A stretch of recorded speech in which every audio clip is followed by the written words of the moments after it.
Amen. As you're already standing on your feet, I love you guys so much. I got a whole lot to say today in a short amount of time. So I want to jump right into it. Man, let me tell you what, you blessed to be living. You blessed to be here. Do not spend all your time focused on what ain't working to where you miss out on what is working. Stop counting who's not there and thank God for who is there. Amen. Come on now, don't be around here. I know you got deadlines. I know you got stuff to do. I know you want to be here. I know you feel behind. I know. Tell your neighbor, I know. But man, God's still good. God ain't just good to the world. God good to you. And how y'all say in Florida, yours on. That's how y'all say in Florida, yours on. God ain't just good to you. He good to yours on. How they say it in Jamaica, auntie. God ain't just good to you. He good to yours on. To you and yours. Amen. Wow.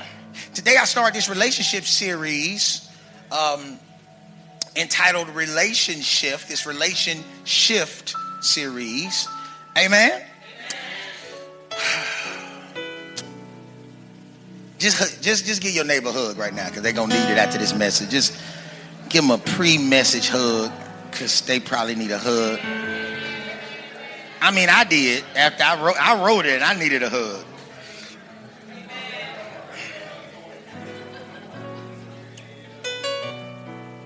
Psalms 55:12. I read from the God's Word translation. If an enemy had insulted me, then I could bear it. If someone who hated me had attacked me, then I could hide from him. But it is you, my equal, my friend, one I knew so well. We used to talk to each other in complete confidence and walk into God's house with the festival crowds.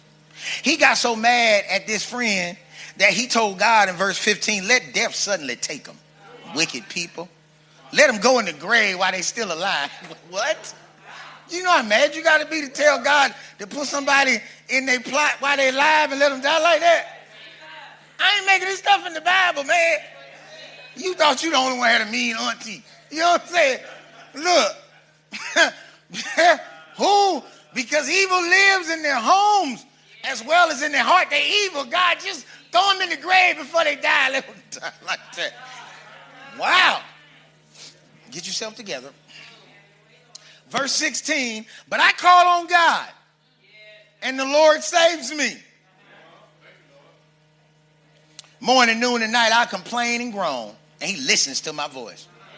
With his peace, verse 18, he will rescue my soul from the war waged against me because of what they did to me, because of how this relationship fell out. I feel like a war is waged against me, Lord, because there are so many soldiers fighting against me.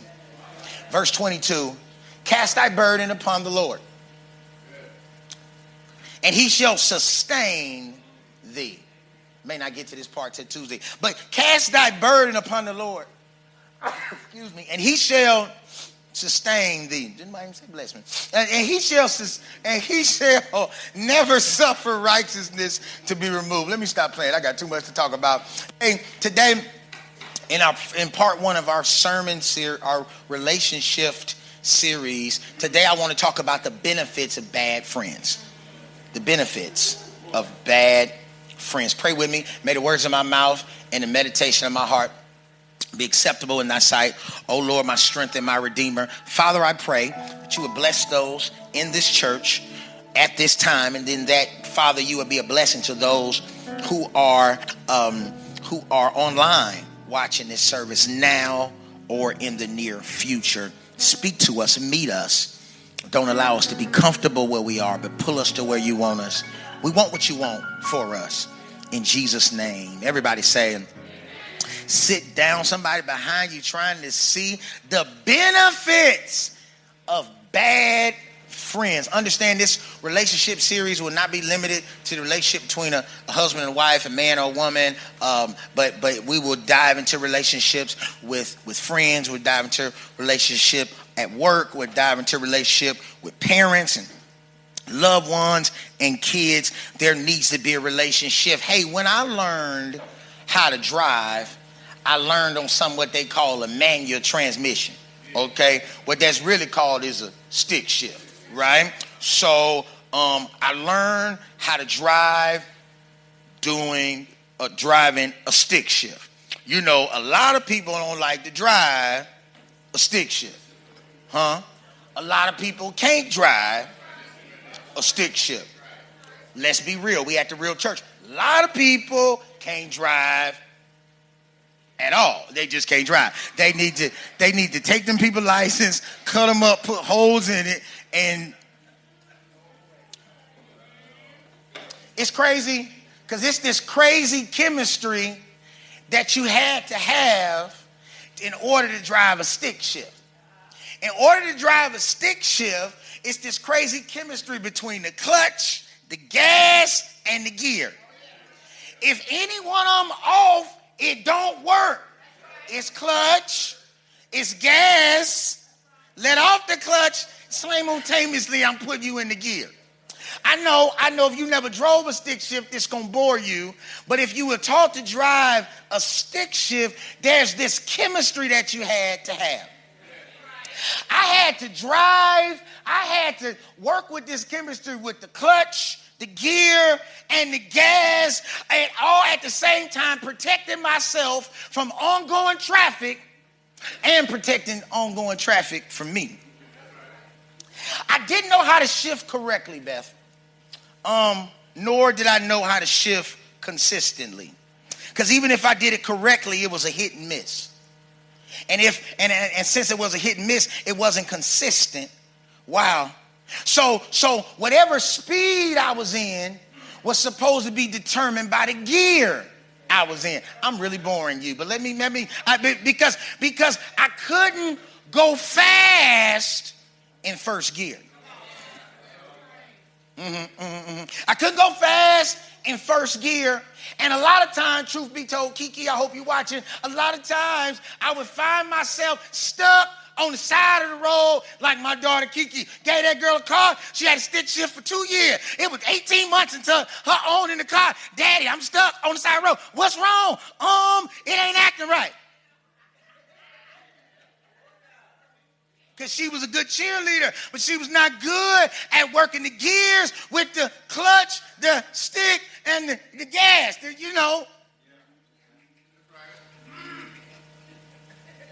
I couldn't go fast nor far in first gear. I found myself stuck on the side of the road. I found myself jerking on the side of the road because who know what I'm talking about?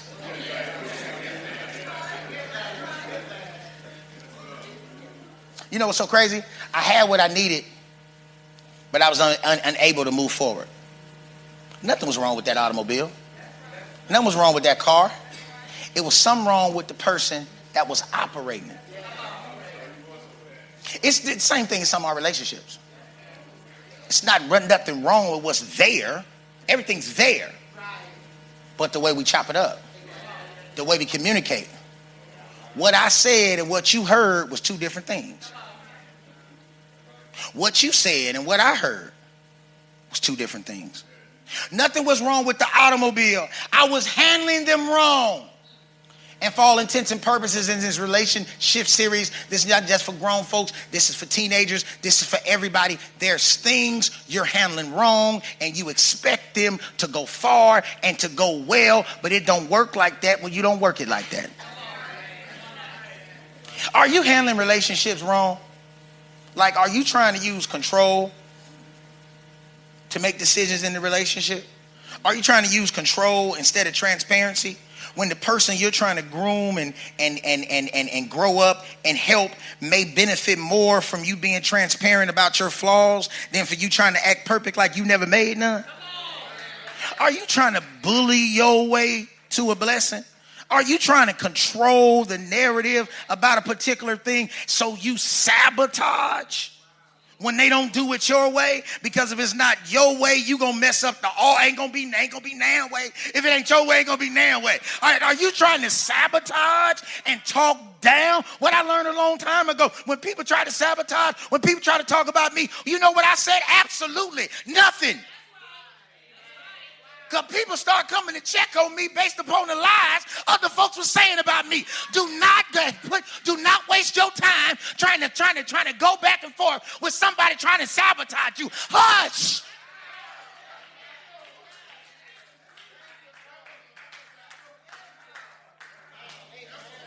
Are you honest? Because many relationships are similar. We're unable to go fast. We're unable to go far because we're in the wrong gear. You hear what I just said? You know you heard what I just said. We don't go far, we don't go fast because we're in the wrong gear. So we spend years out of gear only to find the clutch of our relationship burned out. You've been doing it so long, you used to it, but y'all both know it's wrong. Break up to make up, that's all we do. Then you hate me? That's a game.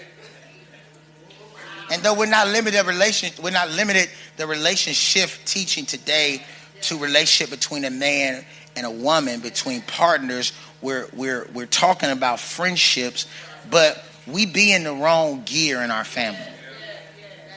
We come in mad. Or we come in thinking somebody gonna try us. You should see your face. We come in thinking they gonna respond a way that they haven't even said anything yet. But we ready for them. We come in, y'all hair be in a ponytail. Y'all come in ready. You remember when y'all used to put grease on y'all forehead and y'all come ready to fight when it really ain't no fight. See, here's what happened. The chemistry is gone. So we in competition now.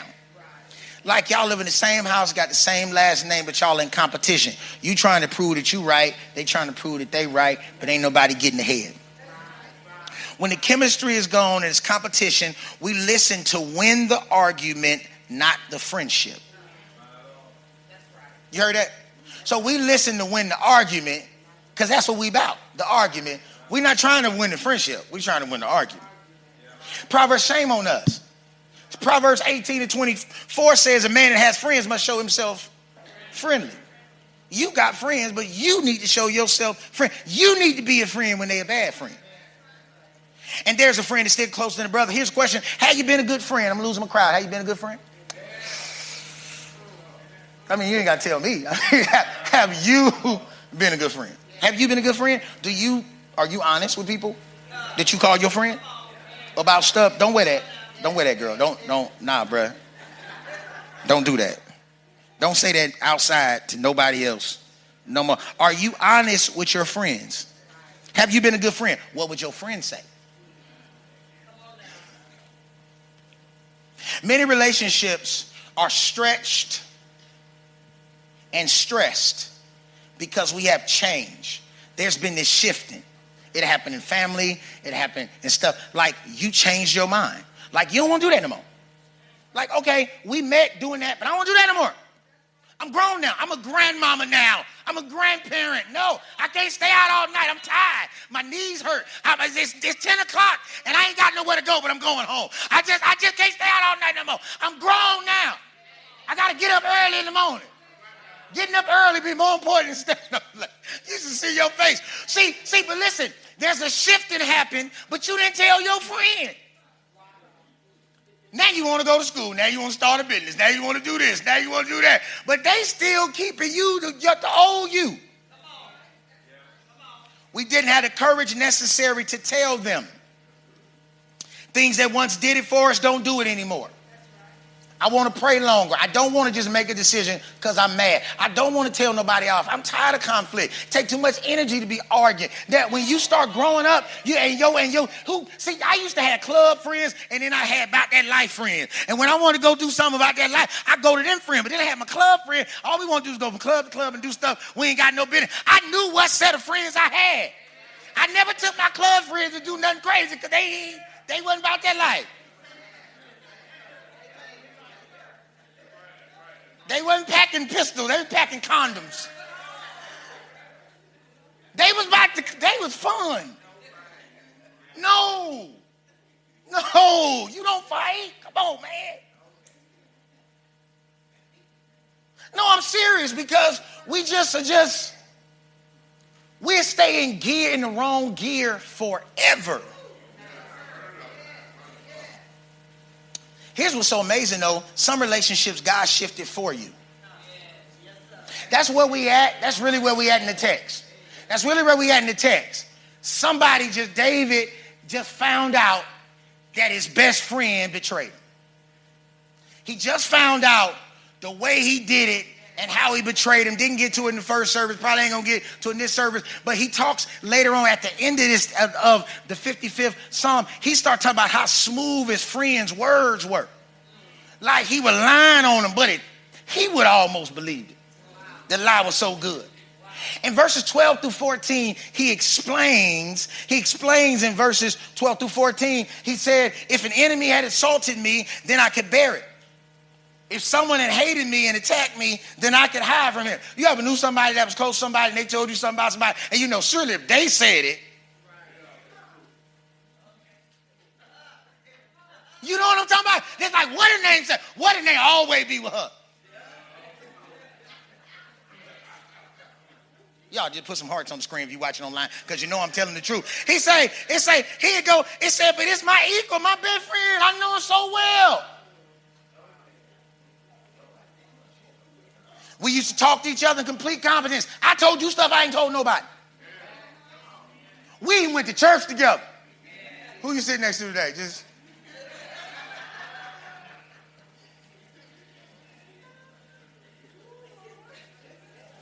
I'm glad you're laughing because it's finna hurt.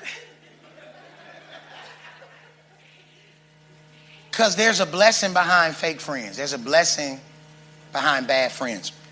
Let me get to it. Somebody said there really is. See, fake friends should hurt you enough to choose better next time. Fake friends hide behind longevity and miscommunication. Some of your worst friends you've been knowing the longest. Say a lot. Pause and think about it. Y'all went to McNair. Sure did. Yeah, y'all met at the little Bible camp in the 6th grade. Point said. Because they like to hide behind longevity. And I learned a long time ago, man, just because somebody been around a long time. But if you ain't been doing that none of the time, that don't qualify and validate because I've been knowing you a long time. You've been shicey a long time. You've been lying on everybody a long time. You've been falling out with people a long time. Think about it. We automatically give somebody credit because they got history. Is it good though? Some people be like, I ain't never heard him say nothing bad about nobody. Some people be like, I heard him say something bad about everybody. I'm moving. I ain't trying to put y'all to sleep. It's 11:18. I know you ready to go. But think about it. Like most of your worst friends you've been knowing the longest. Why they still in your life? Let's not talk about them. Turn the mirror around. Let's talk to ourselves. Hey, you. Why you got them still coming over here? When you know what they said last time and you know how it affected you last time, why you still going through this with them? Y'all ain't even family. Y'all family don't even like each other. Like, what we doing? Can you text yourself what we doing? What we doing? What are we doing? What we doing?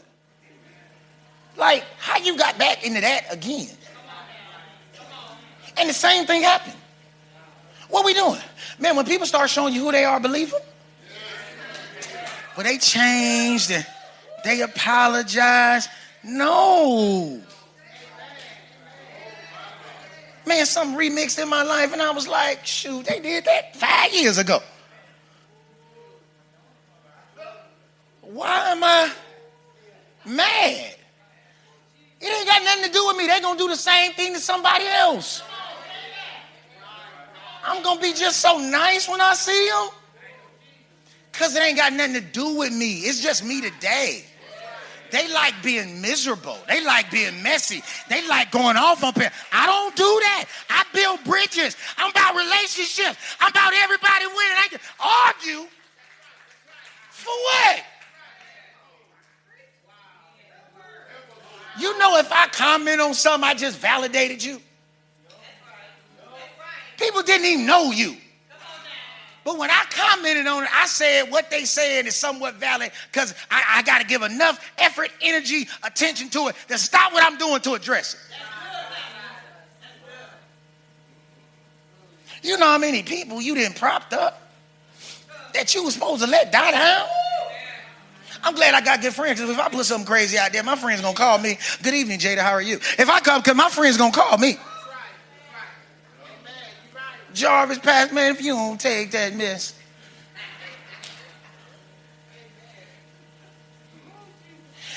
Hey, all that, I talked about all that because bad friends are helpful if they get you here. Somebody say here. Just point to somewhere. Just say here. Just not there, here. You ain't going to point that? You just see your face, you over there like, here.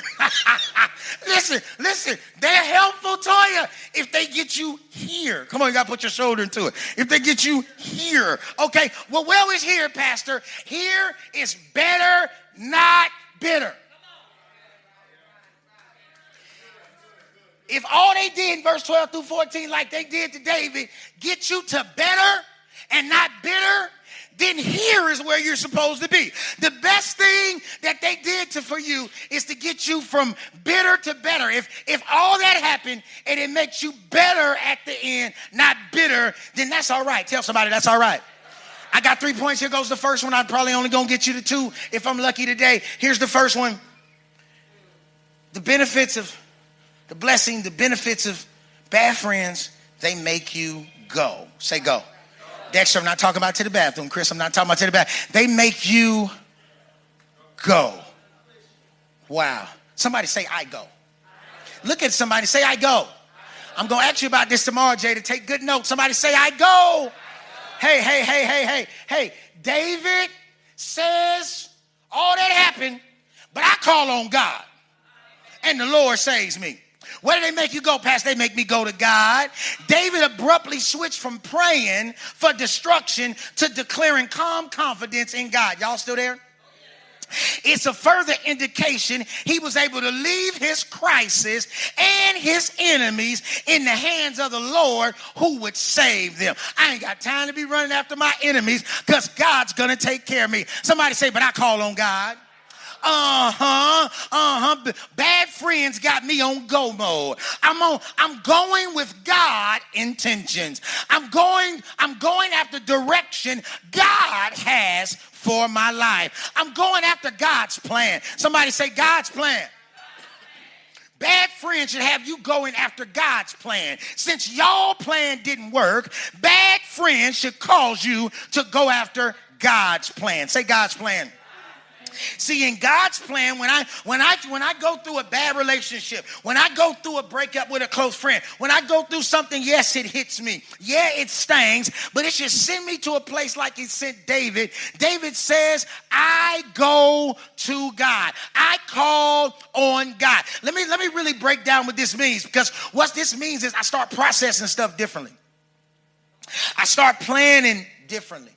I treat people differently, because instead of running to them with something, I run to God first. Instead of going to God trying to tell him what I need him to do, I go to God and ask him what he wants me to do. Instead of telling God to include people in my stuff, I start asking God, should I even be doing this stuff? And should this person even be a part of it? I start praying prayers like, God, close every door that I'm not supposed to walk in and open every door that I am supposed to walk in. I start asking God to burn up bridges I'm not supposed to walk across and tie my hands up in places where I'm not supposed to be a part of it. I start saying, God, you are Alpha and you are Omega. You are the beginning and you are at the end. And God, you are everything in between. I start going to God and I start getting past my emotions and I start getting past my feelings and I stop blaming other people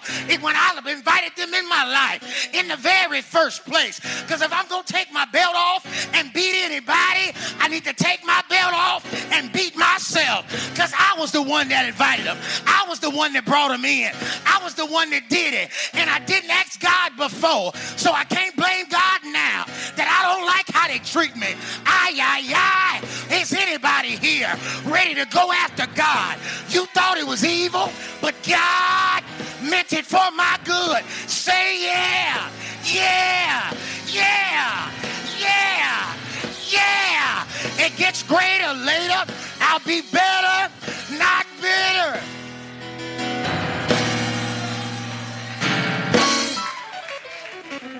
I ain't mad at nobody. I just redirected my resources. I redirected my responsibilities. I redirected who I talked to first. I'd be mad at you when I invited you when I knew how you was if I invited you in.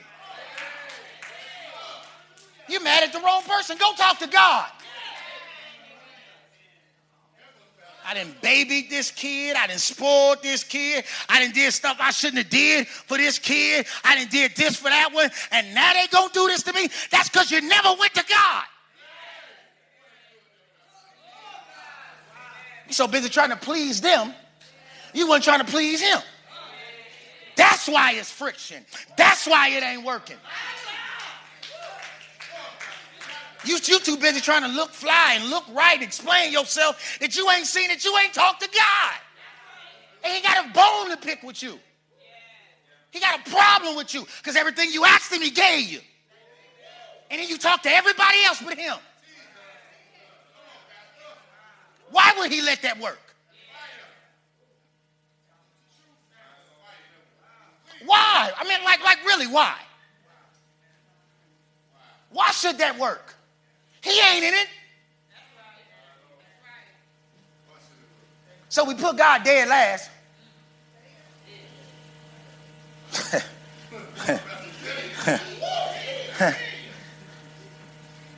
The breakup was supposed to make you go after him. But if the breakup made you go after somebody else, if the breakup made you go after everything else but God, that's why you don't see the benefits of it. That's why you still mad at people that God let go.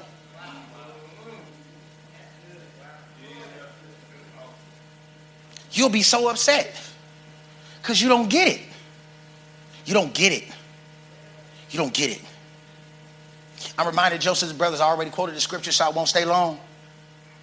But Joseph was betrayed by his blood brothers. That's why you got to get over yourself and act like you the only one. Because that's what the devil do. He not only do he make you stay longer in being mad at people and all that foolishness, then he started isolating you, make you feel like you the only one who cares bad.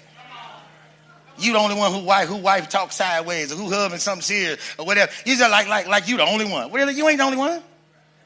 You be thinking like you the only one that's going through, got more money than you got money. You not. Just look at your neighbor and say, you not. I mean, I ain't finna tell my business in the middle of this service because I ain't the preacher, but you not. Though. Joseph said, you thought evil against me, but God meant it for his good. To bring to pass as it is today, save many people's lives. Here's the part I wanted to say. So Joseph said, y'all sabotage saved lives. Did you hear that? I was going to run past it, wasn't even going to talk much about it. But did you hear that? Joseph basically said in that verse, man, y'all sabotage me, but it saved lives.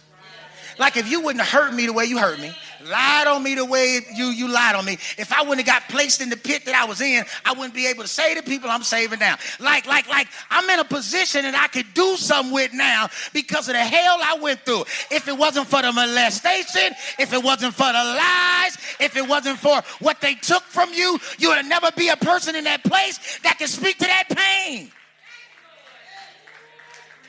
with no pity. Because when God didn't show up, delivered you, even though you can relate to the pain somebody dealing with, you still don't deal with them in pity, because somebody going through a painful moment don't need your pity. They need your faith. They need your love. They need your hope. They need your support. We don't do it for you. We do it with you. And if you're trying to change, I give you 2 steps, you go do them. You come back, I give you 2 more steps, you go do them. And then I watch you do them. Because the rescue wasn't really the rescue. It was the enablement.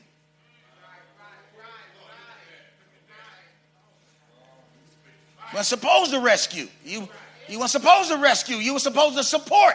I'm in my second point. I don't really know where it is. Let me just skip all the way. So then he said, I call on God and the Lord saves me. Here's the second point. I got to get this, at least this piece in. And then I'm going to finish the sermon Tuesday again like I did last Tuesday. I'll try to record it. I don't know. But here go. So bad friends should make you go, yes. But then bad friends should also make you grow. Somebody say, I grow. Somebody say, I grow. It gets greater later. You're supposed to be stronger, Mimi, at the end of this. After this trial, after this breakdown, after this disconnection, you're supposed to grow. Let me show you the first area of growth. He goes to God. He goes after his goals and dreams. But he says, I go to God. The Lord saves me. And then he go on this whole spiel about morning and night. Give me the verse. It's up there. Morning and night, I complain and groan, and I listen to God. Listen, so he basically, his communication with God intensifies. He started talking to God more than he ever talked to God before. But how he talking? Put the verse back up. How he talking? He talking morning, noon, and night. That's a lot, ain't it? Morning, noon, and night. Some of you missed the meal, but you know what I'm saying? Like morning, noon, and night. Look, he talking to God morning, noon, and y'all still here? He talking to God morning, noon, and night. He say, I complain. I know I complain. He say, I groan. But he listened to my voice.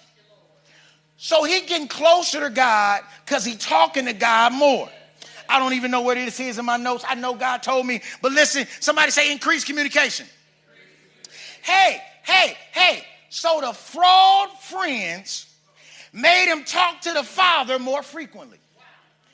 The fraud friends made him talk to the Father more frequently. Check this out, Toya. This is a win. Somebody say win. So tell somebody, say win. Look, here's the win. You got betrayed, you hurt, but you talk to God more. Your feelings hurt, but to God, that's a win. Okay, you lost something. You lost something. Okay, you fell out with somebody that you used to talk to. Well, now you ain't talking to them, but you're talking to God. Now there may be a gap for a minute that you feel about that person. But for you and God, from the way God looking at it, that's a win. That's why some of our grandparents and other ones and people used to rescue us, he just went on ahead and took them out because they was ready. And they couldn't give you no more. All they could do is rescue you. They couldn't give you no more. Oh, you should see your face. I hate this preacher. Look, I ain't coming back next week. Look. They couldn't give you no more. It was time for you to practice what they had already given you. So God went on and took them because you was going to keep draining them. So God went on and took them because he know what he placed on the inside of you. And he knew you ain't going to never use what's on the inside of you as long as they're around. So he brought them on to heaven so you can live a life you're supposed to live down here. And you still crying to him about them when he like everything they told you came from me.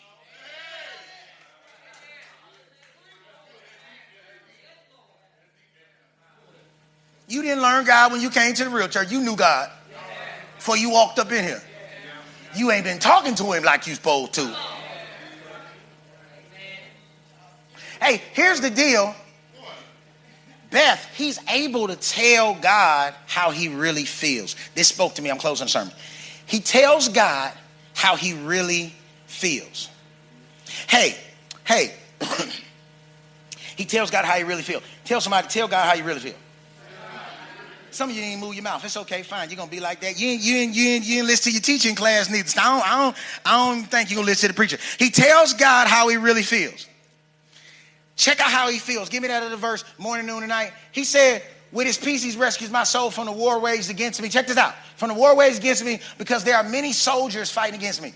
Look, you know and I know, he was talking about one person. But when you going through the motions and somebody close to you hurt you, everybody suspect. Who know what I'm talking about? Anybody can get it. I got anybody can get it, saints? Over here. Over here. Anybody owe me money? No. If they ever looked at me wrong, that's paid in full. That is not the Bible. If he tells God how he really feels, look, he feel like, we know from verse 2, we in 18 now. We know in verse 2 it was one dude that he went to church with, that he told all his business. But in verse 18, he say, he'll rescue my soul from the war that waves against me, because there are many soldiers. Where do these people come from? Because you got so mad at one person, anybody could get. No. Now, where did this whole army come from? It didn't exist, but it existed in his head, so it was real. Come here. Because when it existed, when you think it's for real, it's for real. Everybody against you. If you think everybody against you, for real. They woke up just to come mess with you. For real. They came through your line in the drive-thru to mess with you. Hey, Beth, he tells God how he really feels. He feels like there's army against him. Tanya, I'm closing the sermon. This ain't true, but at least he's talking about it. Do you hear what I just said? There's really not an army. But his friends were so bad, they got him talking to God. And at least their communication is increasing. So it's still a win. Play softly, I'm done. I'm really going to stop. It's come back to church. Okay, so it's really not that, but their relationship is that. He says, come unto me, all ye that labor and are heavy laden. He said, I give you rest. Take my yoke upon you and learn of me. So it's some switching and some trading and some shifting that has to happen in our relationships. How does this happen? Something happens. It hurt us to our core. But if it gets you to go after God, good. If it gets that relationship to grow, even under this growing point, as I get ready to pray, I'm coming down here to make sure I pray. He goes into this whole mental health spiel. Because the war just wasn't on the outside. His friends hurt him so bad, he had him looking at himself wrong. And he needed God in his soul, in a deep place. And if we're honest, as we get ready to go, if we're honest, if we're completely honest, it's some stuff we still dealing with in here because of what they did to us out there. Now, what you can do is mourn, complain, and point the finger at people the rest of your life. Or you can forget in people, forgive yourself, and ask God to do something in your heart. Heads are bowed, eyes are closed. We're all standing around. What kind of giver does the Lord love? A cheerful giver. We don't pass an offering bucket. We do take offering. We do believe in offering. I just don't believe that if you take 20 minutes, it's going to make the offering no bigger. Amen. So listen, all our giving prompts are on the screen. If you're giving by cash or debit, all of that stuff is around you. Listen, have an absolutely amazing day. It's good weather out there. We'll see you guys on Tuesday night. I love y'all. Look at somebody and say, I love you.